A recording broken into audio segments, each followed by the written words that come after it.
Hi, and welcome in everybody to San Angelo Live's pre-performance show for performance number 4 here at the 93rd Annual San Angelo Rodeo. Now, we had a lot of action happen yesterday, 2 action-packed performances that saw a big shakeup in the standings, but we will get into that later. But first, I'm Ryan Chadwick, and this is my lovely co-host, Tessa Koskovich. Tessa, just give me overall thoughts on what you saw yesterday. Yeah, I'm super stoked about what we saw yesterday. You know, we haven't filled the leaderboard for the bull rides, but we do have a few qualified rides now. Finally got some qualifiers. Love it. And, you know, we've got some 80-point rides, over 80. And then the bareback riding kind of went off yesterday. We have an overall 88-point ride, which is pretty great for an opening weekend. Oh, yeah, for sure. We saw a lot of changes on the leaderboards. Till what? Week 3, right before the finals? No, I mean, it really just depends on the rider, but it's pretty exciting that we have it opening weekend. Yeah, well, of course, we'll get right into that. But first, let's hear a word from our good friends over at Whataburger. The Honey Butter Chicken Biscuit at Whataburger, available from 11 p.m. to 11 a.m. Only it's not that time right now, so it's not available. Instead, we must sit here until 11 p.m. watching footage of the flaky, crispy, buttery goodness that is the Honey Butter Chicken Biscuit. Once again, our desires are denied by, ooh, look, the Honey Barbecue Chicken Strip Sandwich. That'll hold us over till 11 p.m. What a burger. Well, like I was saying earlier, yesterday had 2 awesome performances, the matinee and the evening. So let's get right into it. Let's start in the barebacks, and I'll let you take this one. Yeah, there were several good performances yesterday in the bareback. Starting off with the matinee, you know, Cole Reiner is our new leader at 88 points, and Cole Franks is not far behind him with 87.5. I did get an interview with Cole Franks, so stay tuned for that. But then Jacob Roper takes him third at 84 points. Rocker Steiner yesterday during the matinee, he only scored a 79, and I watched that ride, and I don't know if it was completely. I think he might have been a little robbed. Yeah, I mean, the judging can be subjective, especially in the rodeo, but I don't know, I would just love to see how they scored it, because the way he was spurring the neck, and it looked like it was a good ride from what I saw. Well, and I know these judges are professionals, and I'm sure that they could break down exactly what went wrong with that ride and why he got that score, but it's unfortunate when the big name guy doesn't get the big score, but we still got some really good rides, including Cole Franks and Tessa. You interviewed him, so let's go straight into that. Hey y'all, it's Tessa. I'm here with Cole Franks from Clarendon, Texas. Cole, tell us a little bit about your ride today. I had a horse called I Fly Plane of Corco's. It's a weird named horse, but it's a lot of fun. It's pretty cool. I guess I got my private pilot's license today. Were you nervous for your ride at all, or were you prepared? Not really. I knew that horse. I've seen it a bunch, and it's a lot of fun, so awesome. I was pretty excited. What goes through your mind whenever the chute gates open? Go fast. Just hang on for life. Go fast and try to, do what you've trained yourself to do since you started. It's I wouldn't really say that there's a whole lot that goes through my head. It's more kind of subconscious, but it's a lot of thought. But what got you into bareback riding? My dad rodeoed. He rode saddle bronc horses, and that's what I grew up thinking I wanted to do, is ride saddle bronc horses, and I did both just 'cause, and the bareback riding just fit me a lot better than the bronc riding did, and so I just stuck with that. So because you did both, can you give us a little bit of insight on what the big differences are between the two? Yeah, there's a lot. There's a lot of difference, but in the bareback riding, it's a lot of aggression. It's very, very intense, and in the saddle bronc riding, it's more of kind of a dance almost. It's got to be relaxed, but you also have to be aggressive.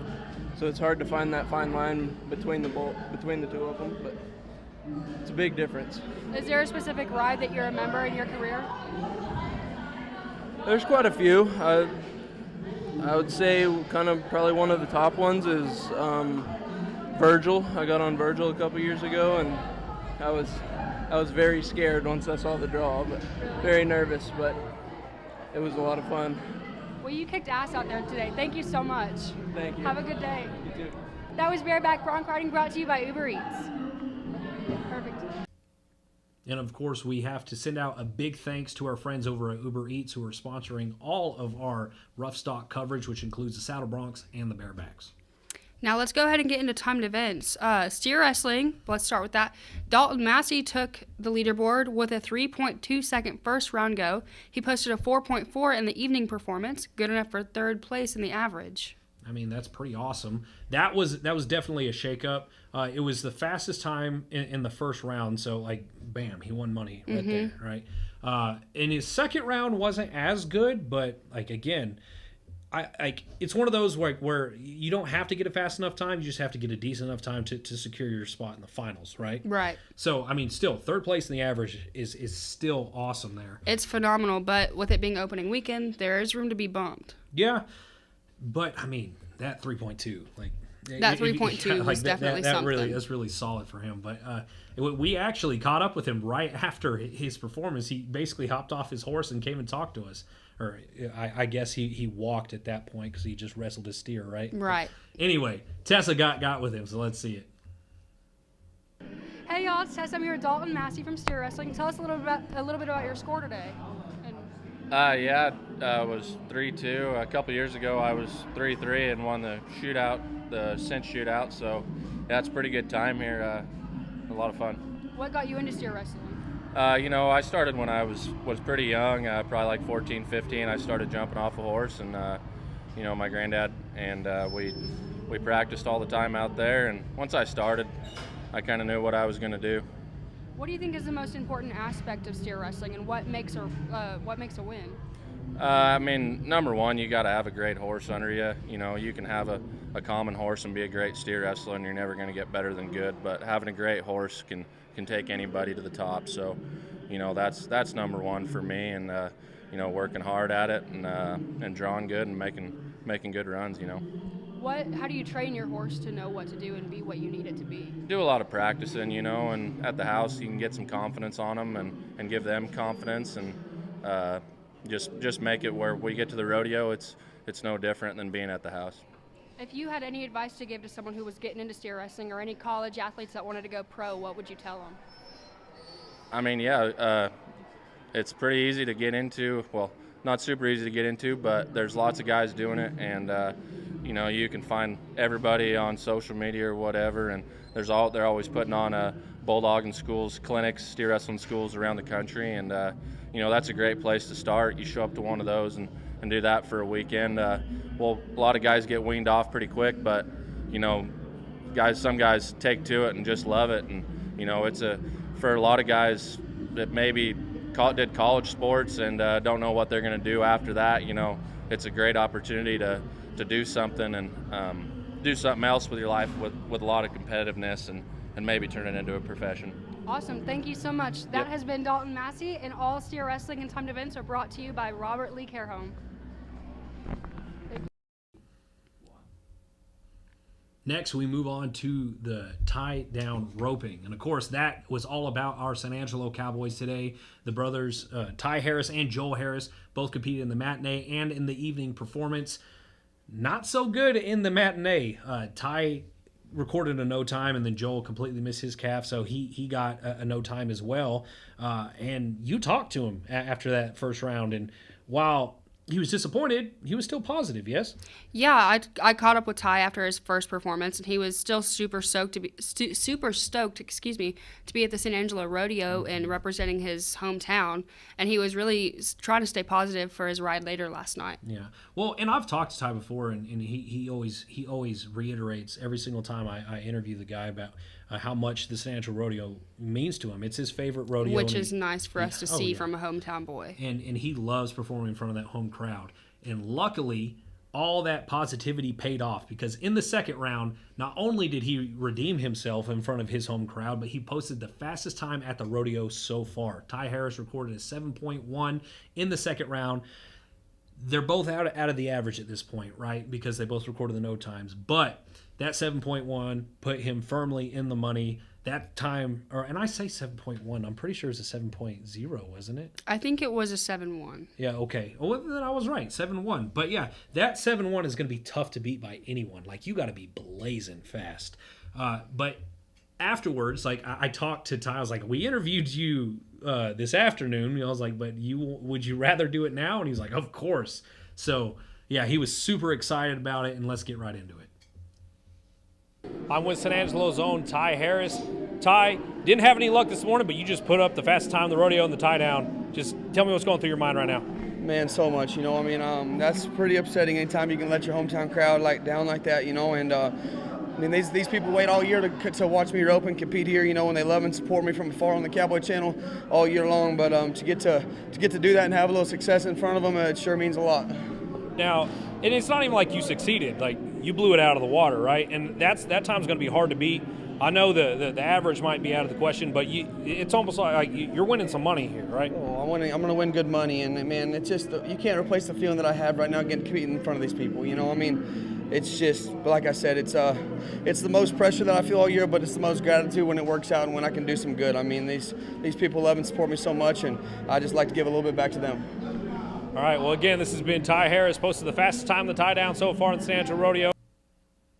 Thanks for the interview, and big shout out to Ty Harris. With that one run, he truly made San Angelo great again. I joke, but all of our timed event coverage is brought to you by Robert Lee Care Center out there in Robert Lee. Let's go ahead and get into breakaway. Rylee George joins the top of the leaderboard with a 1.9.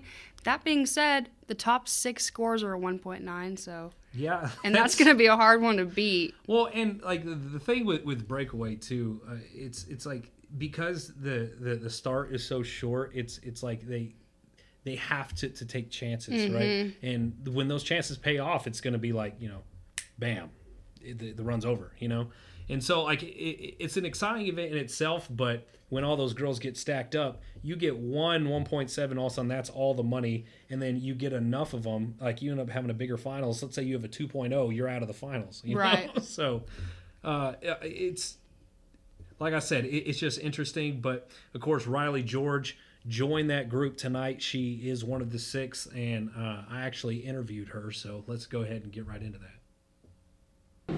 Joining me is Rylee George. Just posted a 1.9 in the women's breakaway. Rylee, that's just something that it's fast, right? Like how do you strategize that when you see all those fast times up there and you've got to match it? Going into the second round, you know what your calf's going to do, and breakaway roping doesn't give me much time to think about it, so it just relies on muscle memory. So, is there a certain strategy, like as soon as that calf breaks out, you can swing the rope once before you got to let it go? Yeah, there's always different starts, but here the start's pretty short, and then being 1.9, you normally take 2 swings, and then you got to let it go. So, I know you missed your first one, but with this 1.9, there's still a chance for some money, right? Yes, there's still a chance for good money in round 2, and I hope to get a little bit of it. All right, so one last question here from me. It's a pretty big deal that women's breakaway roping is now in these big rodeos, right? Just give me your overall thoughts about, just having another event that cowgirls can compete in. Oh yeah, it's unbelievable. Growing up, breakaway roping wasn't in the pro rodeos, so it really wasn't in the picture. And now it being in all the big winter buildings, it's awesome. Well, thanks for giving us the time. And again, this has been Rylee George. And of course, all of our breakaway coverage this year has been brought to you by Wedco Insurance. Wedco knows rodeo. Brand your assets. Thank you for that interview, Ryan. And all of our breakaway is brought to you by Wedco Insurance. Wedco knows rodeo. Make sure to brand your assets. Let's go ahead and get straight into mutton busting. I had 3 children from the mutton busting come up to me today and ask for an interview, and those kids were brave. Zadrian the rodeo clown was the first one. And then make sure you keep your eyes on our reels, because some of them will not be in today's interviews, but they will be on our reels. Let's go ahead and get into that interview with Zadrian. Hey y'all, it's Tessa. I'm here with Zadrian, your mutton button rodeo clown. How are you feeling out there, babe? Good. Good. What made you want to be a rodeo clown? Well, I'm pretty confident of talking in public, and also I'm pretty silly. Are you gonna grow up and be a rodeo clown? Mm-hmm. Yeah. I was gonna ask the other rodeo clown to do rock, paper, scissors, and whoever won would be the real rodeo clown. I bet you would have won that. Yeah, but he couldn't hear me, so. You think you could entertain a crowd like this like he can? I bet you could. Mm-hmm. I bet you could. What made you want to do this instead of mutton busting? Well, I didn't want to get my head like get knocked out or something. Right. So I tried to do something where I get to watch on the ground, and also I get to have fun doing it. and also giving other people advice how to do it. Like, I told them to hug the sheep like they were going to own that sheep. Awesome. Thank you so much. Welcome. Have a good night, babe. How dang cute is that kid? It takes a lot of guts to get up there and do all that. And I don't know about you, Ryan, but I could not do it at my age, let alone his. Well, did you see his get up? He was like full costume, full makeup. I mean, rodeo clown's got to come from somewhere, right? He was freaking ready for it and wanting to rock, paper, scissors, the rodeo clown himself, so he could steal the arena's hearts. Oh, yeah. That is just too dang cute. And just as a reminder, mutton busting is brought to you by Sonora Bank. All right. Now we got more cowgirl action on the way. In the barrel racing, we had a big shakeup in the overall, and we saw a fastest time hit. Heather Crowley posted the fast time at the rodeo with 14.23 seconds. It was a blazing run, almost perfect, too. We also saw a big-name cowgirl in Haley Kinzel go, but it didn't really work out for her. She was going to take that leaderboard if it weren't for that third barrel. Yeah, so she knocked over a barrel. She would have had a 14.19 if the run counted, but of course they had to add that 5 seconds for knocking over the barrel. But still, Heather Crowley's in first with that 14.23 now, and I actually interviewed her after her run. So let's watch. I'm joined here with Heather Crowley, Montana cowgirl, ran a 14.23 in the barrel racing today.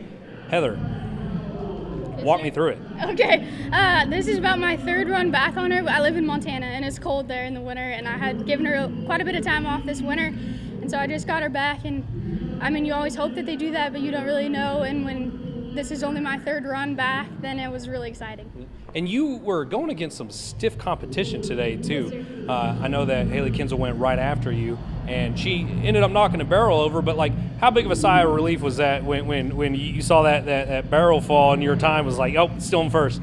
I think with the rodeo crowd, we cheer each other on. So I don't know if it was as much of a relief, but it's nice when it goes your way. And when you are in this position, how well do you think that this time will hold out through the rest of the rodeo? There's a lot of rodeo left. We'll just wait and see, I guess. All right, well, thank you. And remember, all of our barrel racing coverage this year is brought to you by Texas Angels Boutique. Big thanks to Texas Angels Boutique for sponsoring all of our barrel racing coverage this year. Now, Tessa, you're a fan of Texas Angels Boutique. I am. Give us a little bit of preview what they got over there. She carries everything from boots and sandals and things like that to Western wear to hats to faux and genuine turquoise and sterling silver. You want it, and Texas Angels Boutique has it pretty much. Yeah, so basically, any of you ladies out there, if you need a new outfit for the San Angelo Rodeo, you know where to go.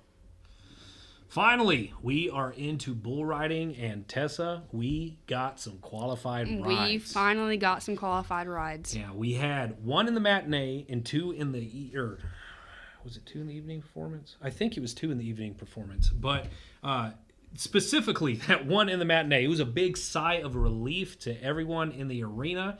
We got to see Bryce Jensen. He got up on a bull. He stayed on the entire time, and he scored an 85. Which is pretty impressive. Yeah, so big shout out to him. We actually interviewed him as well after that ride, so let's go ahead and watch that.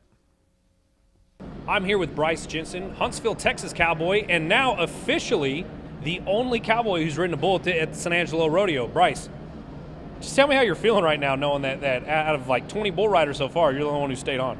Man, I feel good. I had a good bull. Just did what I knew how to do and let the rest play out. And you were on that bull, Criminal Intent. Like, what was special about this one? Is it one that you've ridden before? Did you just like the way he moved? I've never seen him before.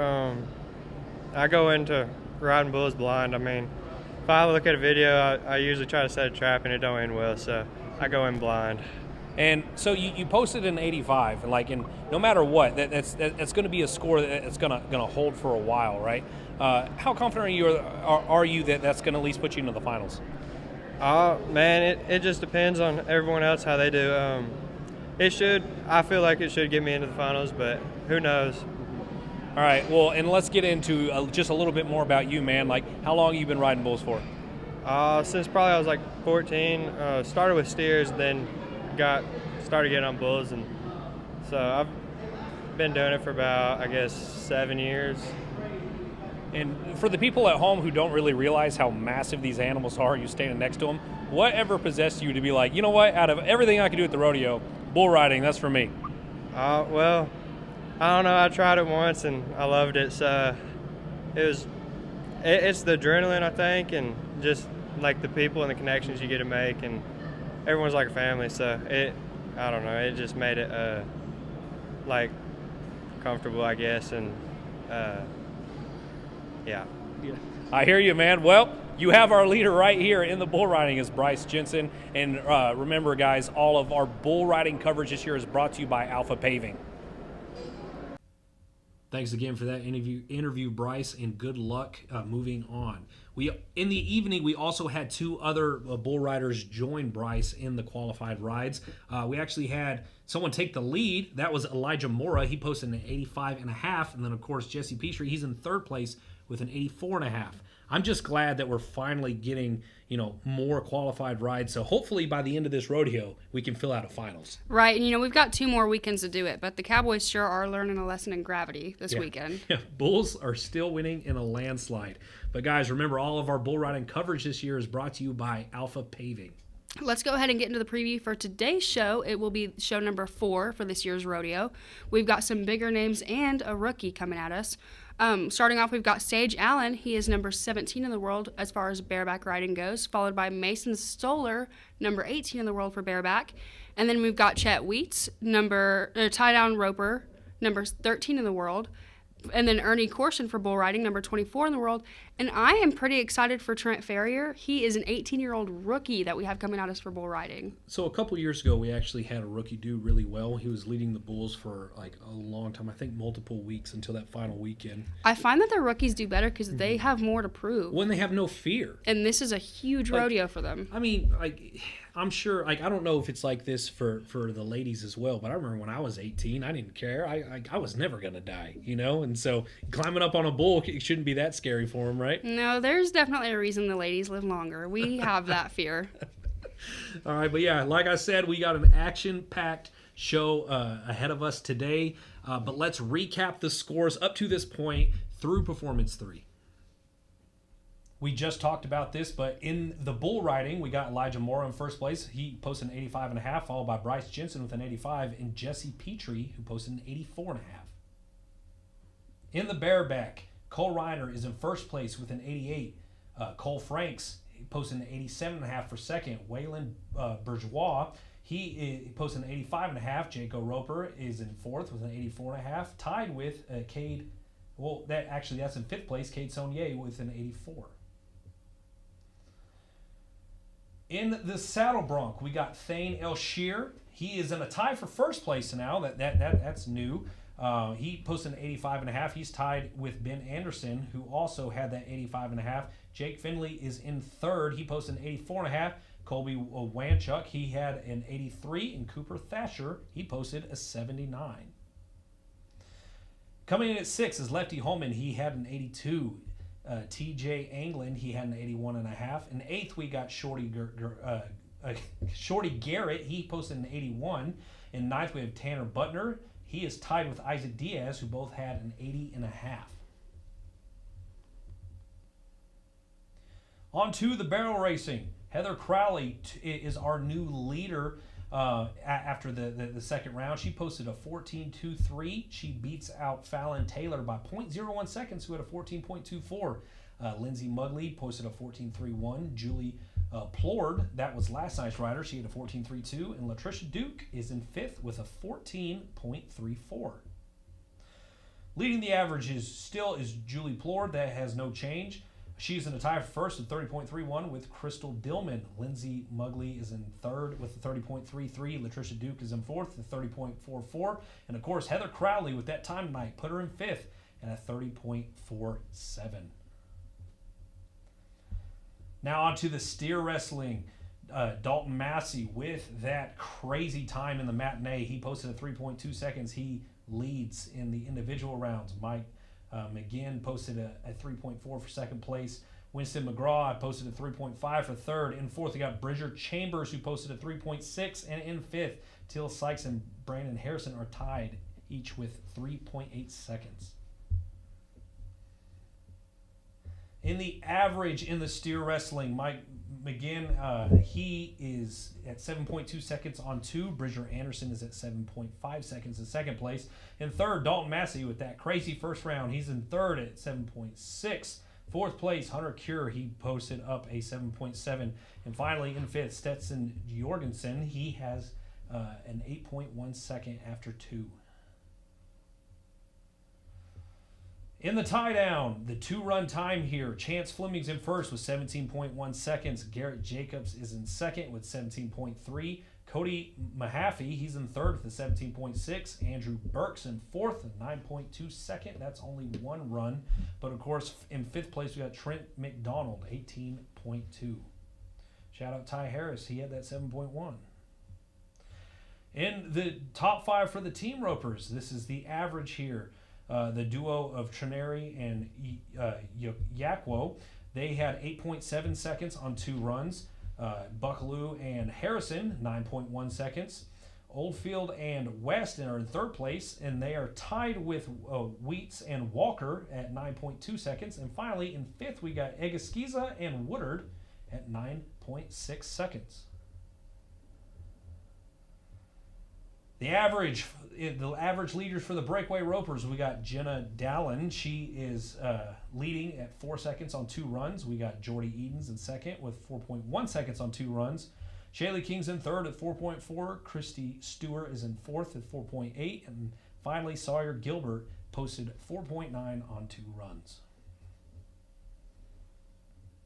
3D's Plumbing has served the Concho Valley with excellence for over 3 decades. Their team of highly skilled plumbers is well equipped to handle everything from routine maintenance to complex emergency repairs. 3D's Plumbing understands that your home's comfort and safety depend on a well-functioning plumbing system, and they're here to ensure it runs smoothly.